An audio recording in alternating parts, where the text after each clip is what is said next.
बहुत ही ब्रूटली मारा है सर। दादाजी मिलिंद सैनी आज सुबह गांव से आए हैं। सबसे पहले इन्होंने ही देखा था सर।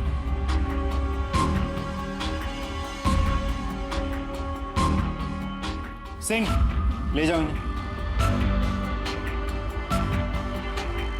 सीसीटीवी चेक किया? कोई सीसीटीवी नहीं है सर, ना घर में ना मोहल्ले में।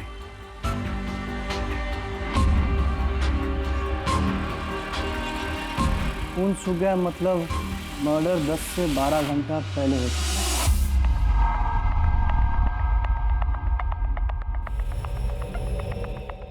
कोई फोर्स एंट्री? नहीं सर, कोई फोर्स एंट्री नहीं हुई।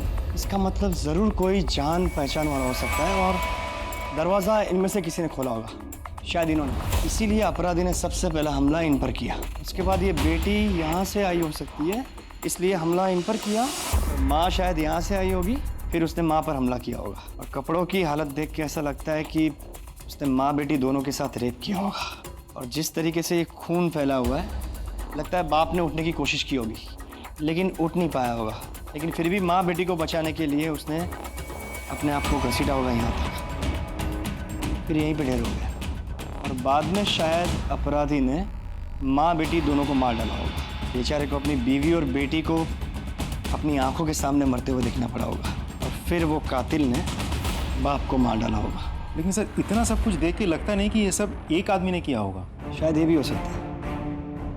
देर रात को मर्डर हुआ है तो आस पड़ोस के लोग तो सोए होंगे, लेकिन वॉचमैन तो जागा ही होगा ना। सर बंगले में कोई वॉचमैन नहीं था, एक वॉचमैन ने कॉलोनी का उसे बुलाया। श्रीवास्तव, यहाँ से कोई खास चीज़ बरामद हुई?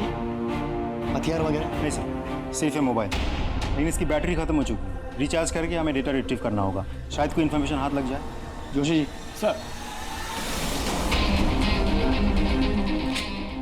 सर ये चॉकलेट का रेफर मिला है। जोशी। श्रीवास्तव सर पंचनामा तैयार करो और बॉडीज को पोस्टमार्टम के लिए भेज दो। सर ये रहा वॉचमैन। कल रात तुम ड्यूटी पे थे? जी साहब। यहाँ इतना बड़ा हादसा हो गया, तुमने कोई आवाज़ नहीं सुनी? कोई चीख पुकार नहीं सुनी? नहीं साहब, मैंने कोई भी आवाज़ नहीं सुनी। अंदर से बाहर या बाहर से अंदर किसी को आते जाते देखा था? साहब मैं तो उधर मेन गेट पे रहता हूँ, मैंने किसी को नहीं देखा आते हुए। इस परिवार को तो अच्छे से जान दोगे तो? हाँ साहब, साहब का अपना कारोबार है और मैडम जी घर संभालती है और गरिमा दीदी वकील है। ठीक है, जाओ तुम।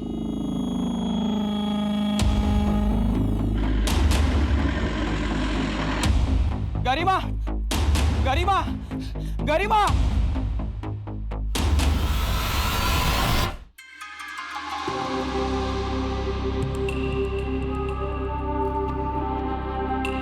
हाय विक्की। रजिया, ऐसा क्या अर्जेंट काम था? विक्की, मैं मेरिट लिस्ट में आई हूँ। अरे तो बहुत अच्छी बात है, तो फिर इतना टेंशन में क्यों हो? पर फिर भी मुझे कॉलेज में एडमिशन नहीं मिल पा रहा है। मैनेजमेंट पैसे लेकर कम परसेंटेज वालों को एडमिशन दे रही है। तुम उन्हें पर्सनली जानते हो ना, प्लीज़ मेरी हेल्प करोगे? अच्छा ठीक है, मैं ट्राई करके देखता हूँ। Okay, thank you so much, you are my truly best friend.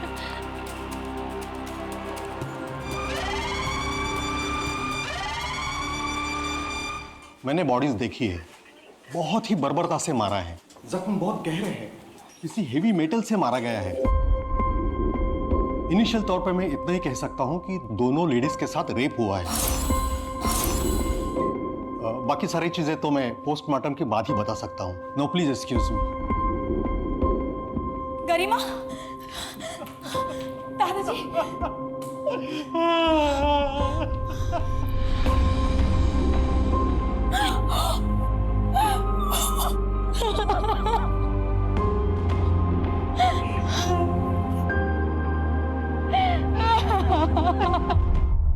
Sorry for loss.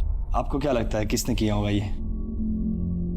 Saini परिवार की किसी के साथ कोई दुश्मनी? नहीं सर, मेरे ससुराल वाले बहुत भले लोग हैं। I mean थे, अपने काम से काम रखते थे और सबसे अच्छे रिश्ते थे उनके। चिराग या गरिमा के प्रोफेशन की वजह से किसी के साथ कोई दुश्मनी? सर हमारी बिजनेस या कामकाज से रिलेटेड कभी कोई खास बात होती नहीं थी। शायद सारिका को कुछ पता हो। सर जिस बर्बरता से माँ और बेटी दोनों का रेप किया गया है, गहरे घाव देके मारा गया है, उससे तो साफ जाहिर होता है कि अपराधी उनसे सख्त नफरत करता था, तड़पा तड़पा के मारना चाहता था। सर इस नफरत की वजह प्रोफेशनल भी हो सकती है। फिलहाल दोनों ऑप्शंस ओपन रखते हैं। जी सर, मैं ही चिराग सर की मैनेजर हूँ, थी। चिराग सैनी जी का किसी के साथ कोई झगड़ा हुआ था उनका, या किसी ने उनको धमकाया था? जी सर, चिराग सर ने अपना गाला किराए पर दिया था सिद्धार्थ सीमा को। वो लोग वहाँ पर एक स्टूडियो चलाते थे। लीज खत्म हो गई पर वो लोग खाली करने को तैयार नहीं थे। इसी बात को लेकर चिराग सर और सिद्धार्थ में काफ़ी बहस हुई। चिराग सर को धमकाया भी सिद्धार्थ ने। चिराग सर इस बात को लेकर कोर्ट जाने वाले थे। एक बात बताइए, आपकी इस जगह की लीज खत्म हो गई थी, फिर भी आपने ये जगह खाली करने से मना कर रखा था। ऊपर से आपने उसे धमकी भी दी थी, ऐसा क्यों? नहीं सर, ऐसा कुछ नहीं है। हमारे बीच ऐसी कोई कहासुनी नहीं हुई। उल्टा वो तो लीज बढ़ाना चाहते थे। हमारी तो बात भी हुई थी इसको लेकर। इस बात का कोई प्रूफ है आपके पास? अब सर वो ही नहीं रहे तो कहाँ से लाए प्रूफ? Thank you. अच्छा हुआ तूने झगड़े की बात नहीं, वरना तू भी ऊपर पहुंच जाती। हम इन्वेस्टिगेट कर रहे हैं, जल्दी ही क्रिमिनल्स पकड़े जाएंगे।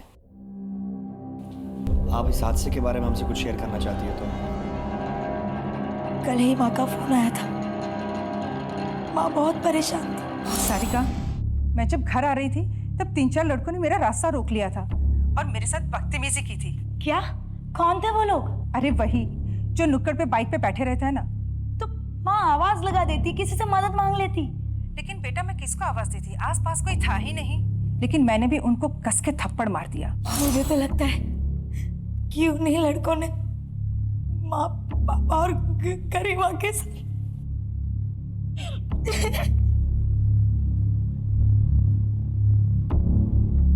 पता लगाओ कौन थे वो लड़के।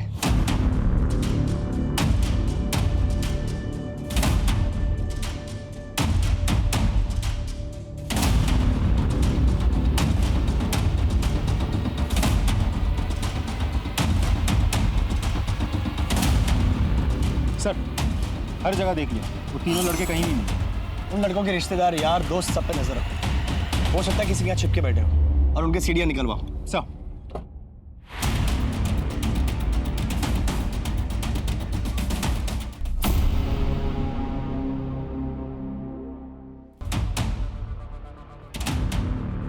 ये छोटू रुक, अंदर कहाँ जा रहे हैं? साहब चाय नहीं पीते?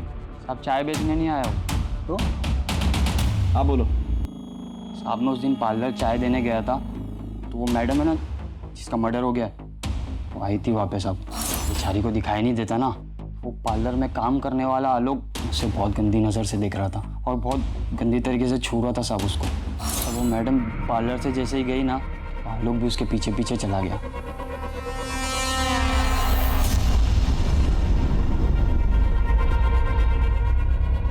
हाँ जी सर, क्या हुआ? तू गरिमा का पीछा कर रहा था ना? नहीं सर, जब गरिमा तेरे सलून से गई तू भी उसके पीछे गया था। सबूत है हमारे पास। सर वो अपनी चाबी भूल गई थी, मैं वही देने गया था उसे। चाबी देने घंटों लग जाते हैं। हाँ, उसके पीछे पीछे उसके घर तक गया, फिर क्या किया? सर चाबी देने के बाद मैं अपने घर चला गया था। भला मैं गरिमा का पीछा क्यों करूंगा? ताकि देर रात उसके घर जाकर उसका रेप कर सके और उसे मार सके। नहीं सर, मैं उसके घर नहीं गया। ये ऐसे नहीं मानेगा। ले चलो इसे और इसका डीएनए टेस्ट करवा। चल। सर, ये लोग आपसे मिलना चाहते हैं। सारिका जी, आप लोग बैठी बैठी, प्लीज प्लीज कहिए। सर, मुझे आपसे बात करनी थी। प्लीज। उन 3 आवारा लड़कों के अलावा मुझे विराज पे भी शक है। वो गरिमा से बदला लेने के लिए किसी भी हद तक जा सकता है। ये विराज कौन? गरिमा का एक्स हस्बैंड। गरिमा शादीशुदा थी? जी, पर उसका डिवोर्स हो चुका था। अनफॉर्चुनेटली विराज जैसा बदतमीज हस्बैंड उसे मिला। गरिमा, डिवोर्स देगी मुझको? हिम्मत कैसे हुई तेरी मुझ पे केस करने की? राज, एक मिनट। बीवी है मेरी और बीवी बन के रहे औकात में, समझ में आ रही है ना? तेरा वो हाल करूंगा पहचान नहीं पाएगी खुद को। डिवोर्स की वजह से विराज को काफी नुकसान हुआ था, इसीलिए वो गरिमा से नफरत करता था। विराज बहुत ही घटिया आदमी है सब। मुझे तो लगता है कि उसी ने माँ और गरिमा के साथ। सर, विराज से कांटेक्ट हो गया, वो कल मिलने आएगा। आज क्यों नहीं? सर, वो पास के ही शहर के सेशन कोर्ट में वकालत करता है। आज बिजी है, वो कल आएगा। सर, गरिमा के मोबाइल से डाटा रिट्रीव हो गया।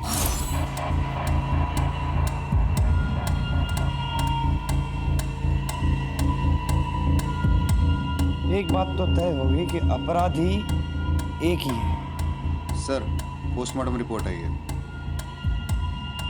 सर, मीनल और गरिमा दोनों का रेप हुआ है। मतलब दोनों का रेप किसी एक ही आदमी ने किया है। सर, मीनल, गरिमा और चिराग के सर पर गहरी चोट लगने की वजह से जो हेवी ब्लड लॉस हुआ था, उन तीनों की मौत उसी की वजह से हुई है।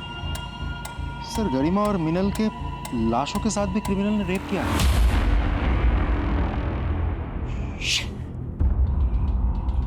बहुत ही गंदी किस्म की मानसिकता है इस अपराधी की। उसे बीमारी है, नेक्रोफिलिया। इतने साल की नौकरी में पहली बार ऐसे घिनौने अपराधी से पाला पड़ा है। जरूर उसने पहले भी ऐसा कुछ किया होगा, और ऐसे गुनहगार एक गुनाह करके रुकते नहीं है, उन्हें इसकी लत लग जाती है। इससे पहले कि वो कोई और क्राइम करे, हमें उसे पकड़ना ही होगा। हमारे एरिया के आसपास के सारे ब्रोथल्स, मुर्दाघर, सबको सर्च करो। ऐसे गुनहगार हमेशा ऐसी ही जगहों पर पाए जाते हैं। हमें कोई ना कोई क्लू तो मिलेगी ही। अपराधी की दरिंदगी से भरी मानसिकता को देखकर पुलिस भी हैरान रह गई थी। ऐसे अपराधी को जल्द से जल्द पकड़ना बहुत जरूरी था। अब बात सिर्फ एक केस की नहीं थी, क्योंकि अगर अपराधी को जल्द से जल्द ना पकड़ा गया तो वो अपनी वहशी ललक को पूरा करने के लिए कई मासूमों की जान ले सकता था।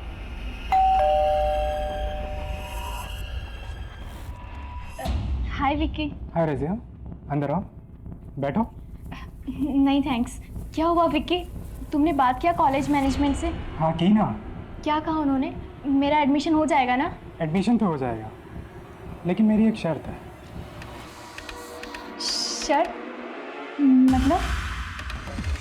तुम बहुत ही घटिया इंसान निकले, और तुम्हें मैंने अपना दोस्त मानकर बहुत बड़ी गलती की।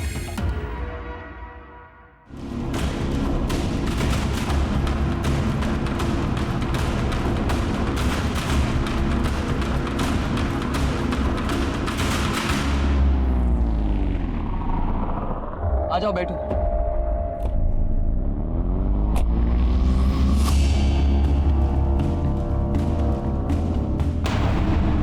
सर, गरिमा के कॉल रिकॉर्ड्स आ गए हैं। कॉल रिकॉर्ड्स के मुताबिक गरिमा किसी शेखर नाम के आदमी के साथ रेगुलर टच में थी। हमने जब और पता किया तो कंफर्म हुआ कि गरिमा और शेखर के बीच अफेयर चल रहा था। शेखर, किसी ने तुम्हारी गर्लफ्रेंड और उसके माँ बाप का खून कर दिया, और फिर भी तुम उसे देखने तक नहीं गए? मैं उसे मरा हुआ नहीं देख सकता था सर। शोक मनाने का सबका अपना तरीका होता है सर। लेकिन तुम तो उसके बहुत करीब थे। सर, मैं प्यार करता था उससे, हम लोग शादी। अच्छा शेखर, मुझे ये बताओ कि क्या उसके पास्ट में कोई ऐसा था जो उससे इतनी नफरत करता हो कि उसका और उसके माँ बाप का खून कर सके? था सर। कौन? चंदन। चंदन कौन? चंदन एक टैक्सी ड्राइवर है सर। गरिमा उसके खिलाफ कोर्ट में केस भी लड़ रही थी। एक्चुअली चंदन ने अपनी टैक्सी से गरिमा को ठोकर मारी थी। एक्सीडेंट इतना बड़ा था कि उसमें उसकी आंखें चली गई थी। एक सेकंड, मतलब गरिमा जन्म से अंधी नहीं थी? नहीं सर, उसी एक्सीडेंट में गरिमा की आंखें गई थी। अगर गरिमा केस जीत जाती तो चंदन को अपना सब कुछ बेच बाच कर गरिमा को मुआवजा देना पड़ता, और इसीलिए वो उसको केस वापस देने के लिए धमकियां देता था। गरिमा, आखिरी बार समझा रहा हूँ, केस वापस ले ले। कौन? चंदन। पहचाना नहीं? नहीं लूंगी। अभी तो तेरी सिर्फ आंखें गई हैं, अगर नहीं लेगी ना तो जान से जाएगी। क्या बे, धमकी दे रहा है?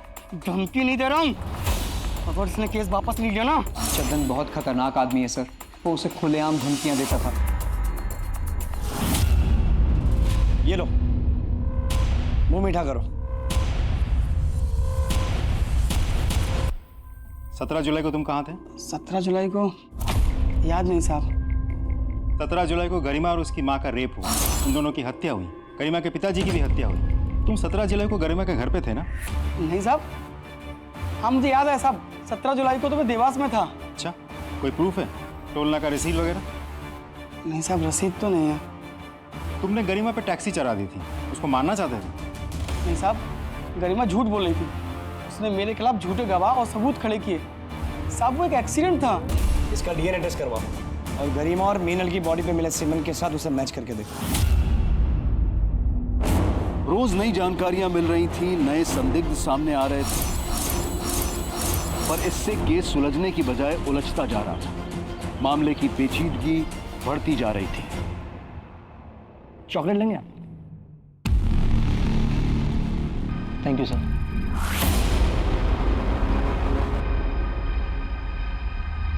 वैसे गरिमा के साथ आपके रिश्ते कैसे थे?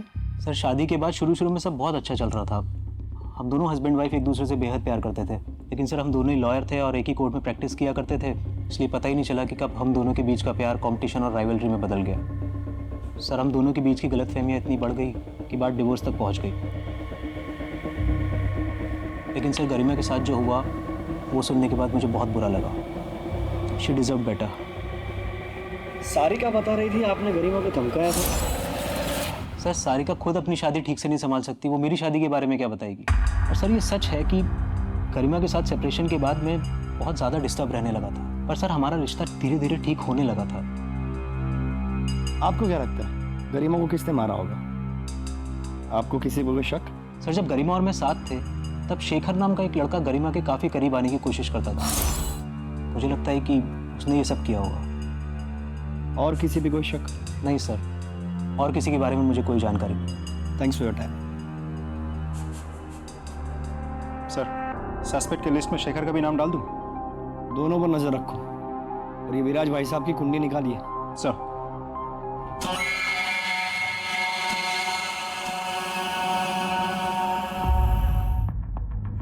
सर मुझे आप लोगों से कुछ बात करनी है। प्लीज बैठिए बैठिए, कहिए।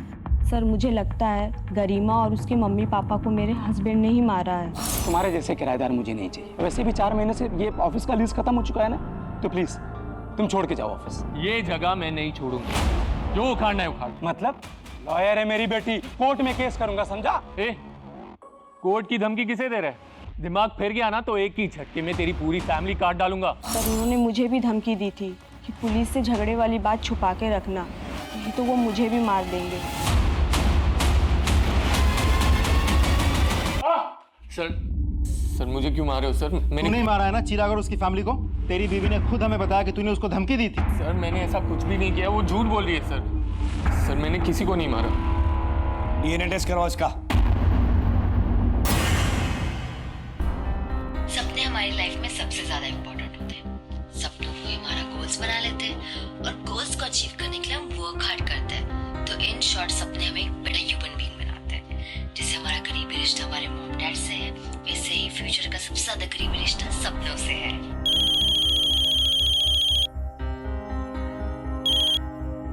हाय बेटा। हाय पापा। पापा आप क्या कर रहे हैं? कुछ नहीं बेटा, थोड़ा काम में था। खाना खाया आपने? नहीं बेटा, मैं खा लूंगा। आपने खाया? हाँ पापा। Very good. और होमवर्क किया? आज टीचर ने होमवर्क ही नहीं दिया। अरे वाह लकी। ठीक है तो आज जल्दी सो जाना। No more TV. ओके पापा। बाय। बाय पापा।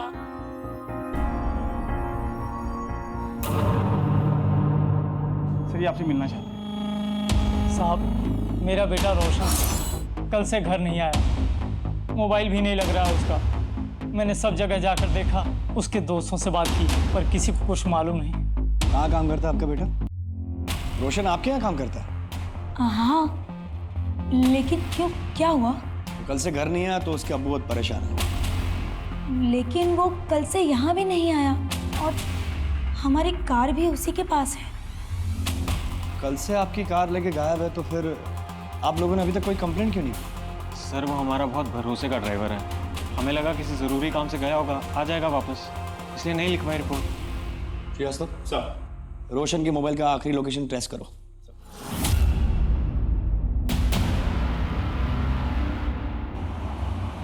जय हिंद सर। जय हिंद। रोशन की मोबाइल की लोकेशन ट्रैक हो गई है।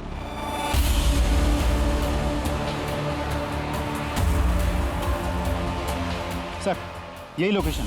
रोशन का फोन आखिरी बार इसी लोकेशन पे एक्टिव था, फिर स्विच ऑफ हो गया। सारे एरिया को अच्छे से चेक करना होगा।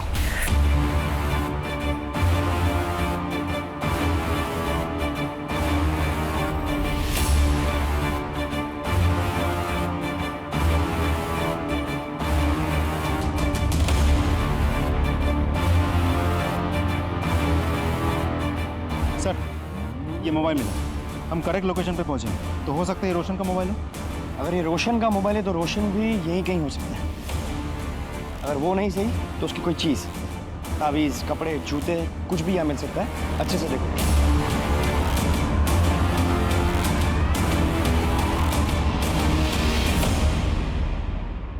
सर,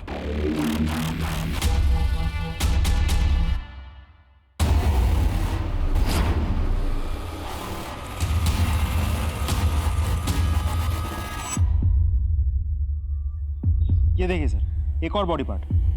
मतलब जितने भी बॉडी पार्ट्स मिले रोड की बाईं तरफ मिले, और हर बॉडी पार्ट लगभग 500 मीटर की दूरी पर मिला है।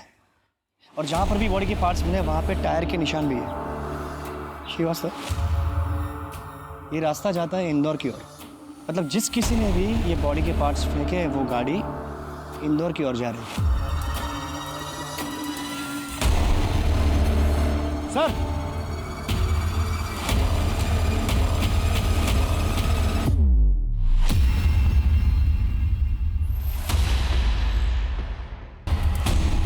ये तो रोशन का सर है। मुझे तो लगता है बाकी के बॉडी पार्ट्स भी रोशन के ही होंगे।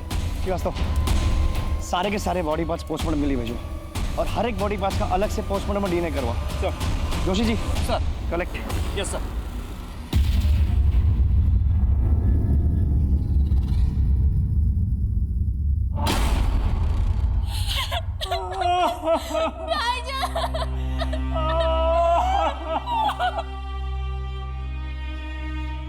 क्या मैं इस वक्त आपसे कुछ सवाल पूछ सकता हूँ?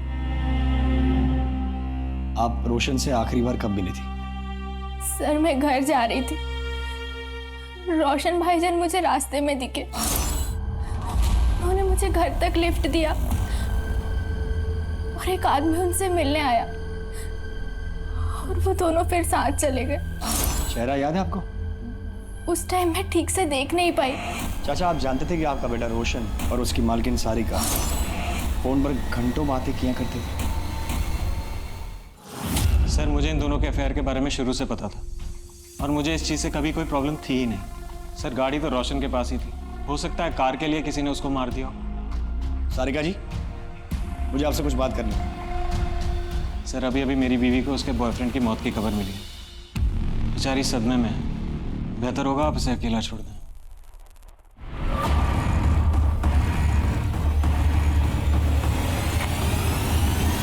सर, कुछ तो गड़बड़ है। एक पति इतना कैजुअली अपनी ही पत्नी के बॉयफ्रेंड के बारे में बात कर रहा है, उसे अपने बॉयफ्रेंड की मौत का मातम बनाने दे रहा है। कुछ अजीब नहीं लगता आपको? सर, विराज ने भी इनके रिश्ते के बारे में कहा था। सर, वो दोनों कुछ झूठ बोल रहे हैं।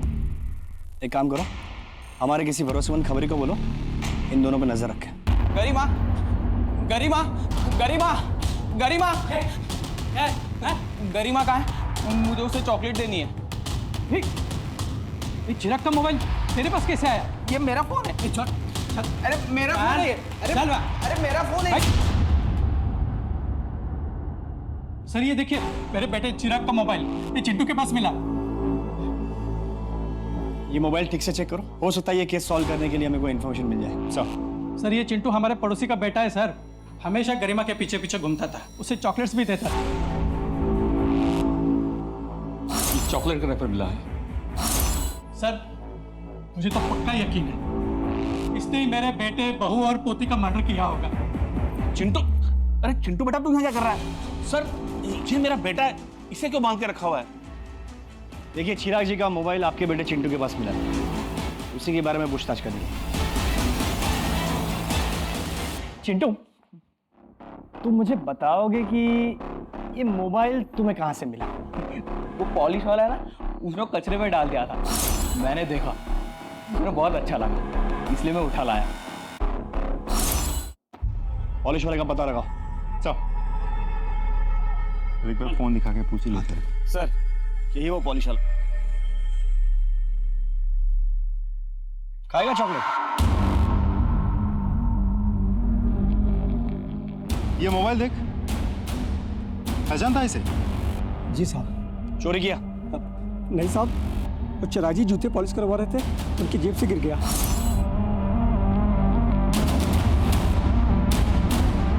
मेरे में लालच आ गया तो मैंने उस पर कपड़ा डाल दिया और उनके जाने के बाद मोबाइल उठा के चलाने की कोशिश की तो मोबाइल चल नहीं रहा था, तो मैंने उसे फेंक दिया। जोशी जी, इसका भी डीएनए टेस्ट करवाओ। अरे साहब मैंने क्या किया साहब? बिठाओ अंदर। साहब, मैंने क्या किया? सब पता चल जाएगा। चल।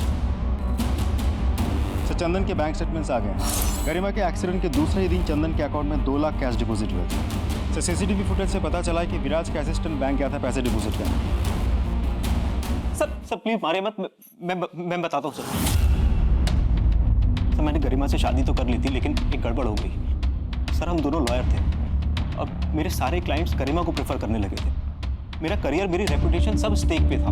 मैंने सोचा गरिमा के साए में रहने से अच्छा है कि मैं उसे डिवोर्स दे देता हूँ, लेकिन सर गरिमा ने उल्टा मेरे ऊपर केस कर दिया सर। फिर सर मैंने सोच लिया कि मैं गरिमा को रास्ते से हटा देता हूँ। मैंने चंदन को पैसे दिए और मैंने उसे बोला कि एक्सीडेंट में उड़ा दे गरिमा को। सर, चंदन ने एक्सीडेंट तो किया, लेकिन गरिमा बच गई। उस एक्सीडेंट में गरिमा अंधी हो गई, लेकिन सर उसके बाद गरिमा के घर पे गरिमा और उसके माता पिता का जो मर्डर हुआ है सर उसमें मेरा कोई हाथ नहीं है। मैं सच कह रहा हूँ सर, मैंने कुछ नहीं किया है। सारे बॉडी पार्ट्स रोशन के ही हैं सर। किसी भारी चीज से वार करने की वजह से रोशन की मौत हुई।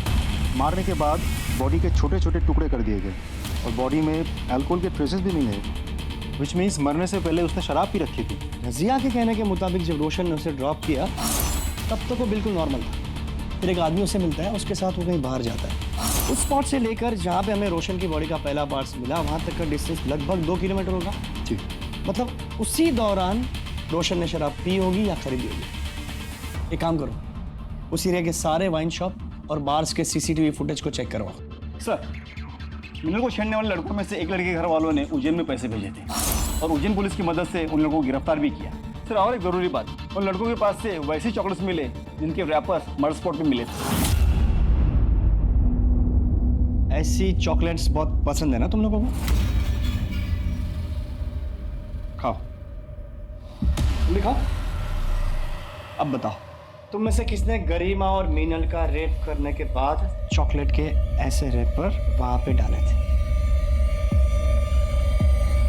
नहीं सर, हमने ऐसा कुछ भी नहीं किया है। ऐसा कुछ भी नहीं किया तो फिर तुम लोग उज्जैन जाकर के छुपे थे? सर, हमारी मीनल जी से कहाँ सुनी हुई थी और उसी रात उनका मर्डर हो गया था। हमें लगा सब लोग हम पर डाउट करेंगे, इसीलिए हम उज्जैन जाकर छिपे रहे। व्यवस्था सब, इन सबको तब तक तोड़ो जब तक ये लोग सच नहीं बताते। नहीं सर, उज्जैन से किसी महिला का फोन है जो सिर्फ आपसे ही बात करना चाहती हैं। नमस्ते, मैं सीनियर इंस्पेक्टर विजय शंकर बोल रहा हूँ। सर, मैं उज्जैन से भागीरथी बोल रही हूँ। अखबार में सैनी परिवार की खबर पढ़ी। सर, ये तो बहुत अच्छा हुआ कि आप खुद यहाँ गए। कुछ महीने पहले की बात है, घर में फर्नीचर का काम चालू था। काम छोड़ के चॉकलेट खाएगा तो काम कब पूरा करेगा? वो तो अच्छा हुआ कि मैं बच गई। उम्र क्या थी उसकी? यही कोई 35-40 साल। उस बंदे का स्केच बनवाने में आप हमारी मदद कर सकती हैं? जी। क्रिमिनल का नाम धर्मेश, माँ का नाम भागीरथी, पेशा carpenter. Excuse me sir. Hello, okay, thank you sir. Kabir की गाड़ी इंदौर के पास मिली है। मतलब रोशन का कातिल भोपाल से इंदौर की ओर गया। इंदौर पुलिस को अलर्ट करो। सर, एक वाइन शॉप की सीसीटीवी फुटेज से रोशन को एक आदमी के साथ में शराब खरीद देखा गया। यस, इसी की तलाश थी। यही है इन केसेस का क्रिमिनल।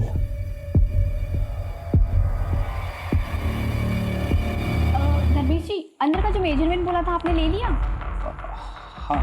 अच्छा, मुझे ना कुछ ज़रूरी काम से बाहर जाना है, तो मुझे आने में थोड़ा लेट हो जाएगा। और कुछ भी लगता है ना ज़रूरत की चीज़ तो मुझे बता देना। आप मुझे कॉल कीजिए, मैं फ़ौरन आ जाऊँगी।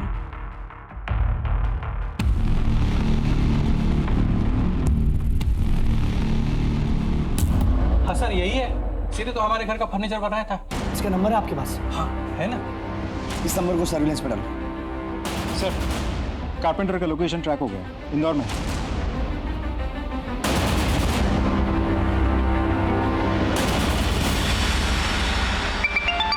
हेलो मैडम, अलमारी में लॉक बीच में लगेगा या ऊपर?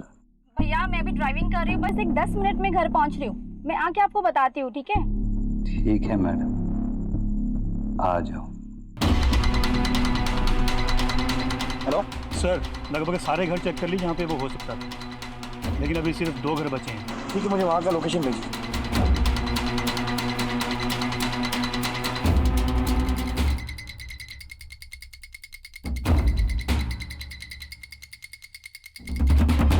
धर्मेश जी, धर्मेश जी, अरे दरवाजा क्यों बंद कर रहे हो आप?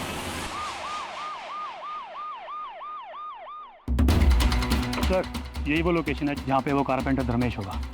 जोशी जी, आप इनके साथ यहीं रुकिए, तुम दोनों चलो मेरे साथ।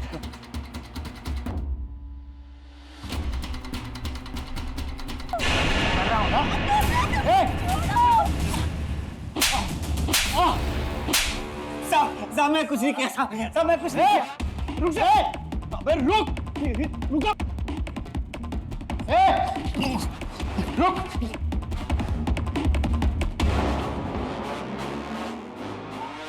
श्रीवास्तव,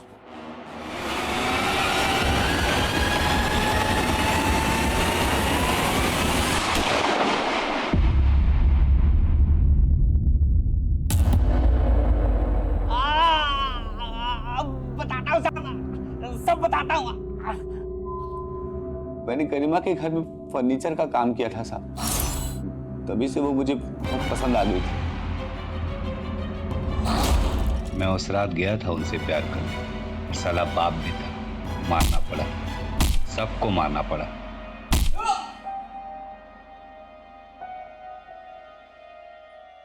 मारने के बाद क्या किया? मारने के बाद प्यार किया।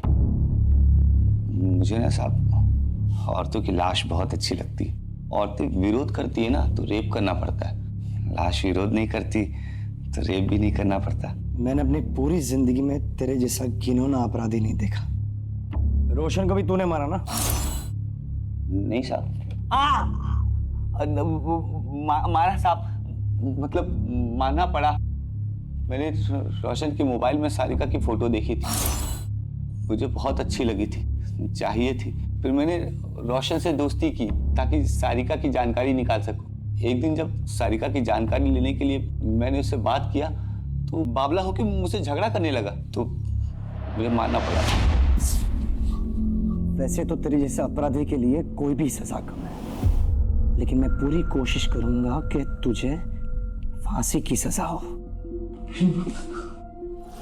विश्वास बहुत जरूरी है, लेकिन बंद आंखों से किए गए विश्वास के लिए कई बार बड़ी महंगी कीमत चुकानी पड़ सकती है। अगर परिवार के लोग थोड़ी सतर्कता दिखाते, ऐसे दरिंदों की नजरों में छिपी घिनौनी मंशा को भांप लेते, तो आज कई बेगुनाह बच सकते थे। तो आइए हम सब इस केस से एक सबक लें कि जहां जरूरी है वहां हम विश्वास जरूर करेंगे, लेकिन खुली आंखों से। अब मैं अनूप सोनी आपसे विदा लेता हूं, फिर मुलाकात होगी क्राइम पेट्रोल सतर्क में एक और नए केस के साथ। तब तक अपना और अपने परिवार का ख्याल रखें, सतर्क रहें, सुरक्षित रहें और देखते रहें क्राइम पेट्रोल सतर्क।